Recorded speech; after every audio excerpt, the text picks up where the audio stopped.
اعوذ باللہ من الشیطان الرجیم، بسم اللہ الرحمن الرحیم۔ السلام علیکم دوستو، ڈیری فارمنگ ان پاکستان یوٹیوب چینل پر خوش آمدید۔ امید ہے کہ آپ سب خیریت سے ہوں گے۔ آج کی اس ویڈیو میں آپ کو جانوروں میں میٹھے سوڈے کے استعمال کے بارے میں مکمل طور پر تفصیلات سے آگاہ کریں گے،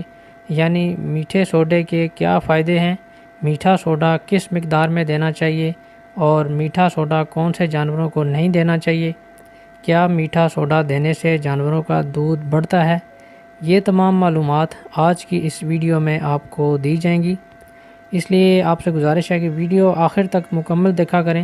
تاکہ آپ کو ہر بات کی اچھے طریقے سے سمجھ آ سکے۔ ویڈیو شروع کرنے سے پہلے اگر آپ ہمارے چینل پر نئے ہیں یا پھر آپ نے ابھی تک ہمارے چینل کو سبسکرائب نہیں کیا تو آپ سے گزارش ہے کہ ہمارے چینل کو سبسکرائب کر لیں اور بیل کے بٹن کو لازمی پریس کریں تاکہ ہماری آنے والی ہر نئی ویڈیو آپ تک پہنچ سکے۔ تو آئیے چلتے ہیں آج کی ویڈیو کی طرف۔ جانوروں کو جو بھی خوراک دی جاتی ہے، مثلاً چارہ یا ونڈا، اس کے ہضم کرنے کے عمل کے دوران جانور کے معدے میں فرمنٹیشن ہوتی ہے، جس کے نتیجے میں تیزابیت پیدا ہوتی ہے تاکہ خوراک ہضم ہو سکے۔ بالخصوص زیادہ پروٹین والے چارے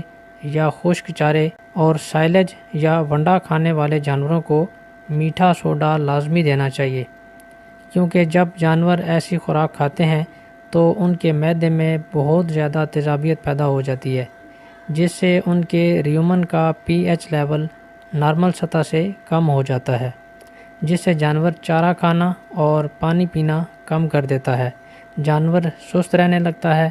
اس کے دودھ میں فیٹ کی شرح کم ہونے لگتی ہے، اور اگر اس کا کوئی پراپر حل نہ نکالا جائے تو جانور کا دودھ بھی کم ہونے لگتا ہے اور جانور خود بھی کمزور ہونے لگتا ہے۔ اس کے علاوہ جانوروں کے دودھ میں اسمیل بھی آنے لگتی ہے۔ جانور کے منہ، اس کے گوبر اور پیشاب سے بھی بہت ناگوار بو آنے لگتی ہے، یعنی جانور ایسی کیفیت کا شکار ہو جاتا ہے جسے عام طور پر وائی بادی بھی کہا جاتا ہے۔ جانوروں کے ریومن کے نارمل پی ایچ لیول کی رینج 5.5 سے 7 کے درمیان ہوتی ہے، لیکن بہت زیادہ تیزابیت کی وجہ سے پی ایچ لیول گرنے لگتا ہے۔ اس لیے جانوروں کو جب میٹھا سوڈا باقاعدگی سے دیا جاتا ہے تو ان کے ریومن کا پی ایچ لیول نارمل ہو جاتا ہے،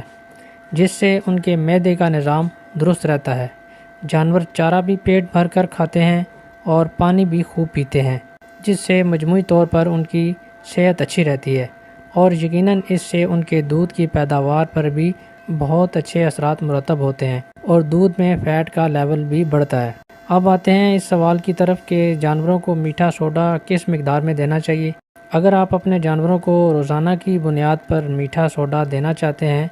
تو 25 سے 30 گرام روزانہ دے سکتے ہیں، یعنی ایک جانور کو 25 سے 30 گرام میٹھا سوڈا روزانہ دے سکتے ہیں۔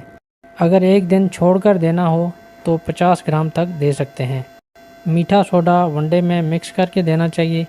جب بھی جانوروں کے لیے ونڈا تیار کر رہے ہوں اس میں حسب ضرورت میٹھا سوڈا شامل کر دیا کریں۔ جب جانور معدے کی بہت زیادہ تیزابیت کا شکار ہوتا ہے تو اس کے تھن اور ہوانہ بھی اس سے بہت زیادہ متاثر ہونے لگتے ہیں۔ تھنوں سے خون آنا، لوتھڑے آنا، اس طرح کے مسائل بھی پیدا ہونے لگتے ہیں، لیکن میٹھا سوڈا دینے سے ان سب مسائل سے بچا جا سکتا ہے۔ اگر اپنے جانوروں کے لیے گھر پہ اپنا ونڈا تیار کر رہے ہیں تو 100 کلو گرام ونڈے میں 1% کے حساب سے 1 کلو میٹھا سوڈا استعمال کیا جاتا ہے، لیکن بہتر یہی ہے کہ ہر جانور کو اس کی ضرورت کے مطابق روزانہ الگ سے ونڈے میں ملا کر دیں تاکہ زیادہ بہتر رزلٹ حاصل ہو۔ گبن جانوروں کو آخری دنوں میں میٹھا سوڈا نہیں دینا چاہیے، اور اس کے علاوہ اگر جانور کو کسی بھی طرح کی کوئی میڈیسن دینی ہو تو اس صورت میں بھی میٹھا سوڈا دوائی کے ساتھ مت دیں، بلکہ کچھ وقفے کے بعد دے سکتے ہیں۔ اس کے علاوہ معدے کی تیزابیت کو دور کرنے کے لیے اپنے جانوروں کو 24 گھنٹے صاف اور تازہ پانی لازمی دیں تاکہ وہ اپنی مرضی سے جب چاہیں پانی پی سکیں۔ جب انہیں ان کی ضرورت کے مطابق پینے کے لیے پانی دستیاب ہوگا تو اس سے معدے میں تیزابیت بھی کنٹرول میں رہتی ہے، اور جانور چارہ بھی ٹھیک کھاتے ہیں، پانی بھی پیتے ہیں، اور ان کو کسی بھی طرح کا معدے کا کوئی مسئلہ نہیں ہوتا، اور ان کی دودھ کی پیداوار بھی بہترین رہتی ہے۔ یعنی آج کی جو اس ویڈیو میں آپ کو بتانے کا مقصد یہ تھا کہ میٹھا سوڈا بہت ہی اہم چیز ہے، یہ جانوروں کی خوراک میں باقاعدگی سے شامل ہونا چاہیے۔ 25 سے 30 گرام روزانہ کی بنیاد پر آپ جانوروں کو میٹھا سوڈا دے سکتے ہیں، اور اس سے انشاءاللہ ان کے معدے کا نظام جو ہے وہ ٹھیک رہے گا، اور انشاءاللہ جانور بھی اپنی پروڈکشن بہترین دیں گے۔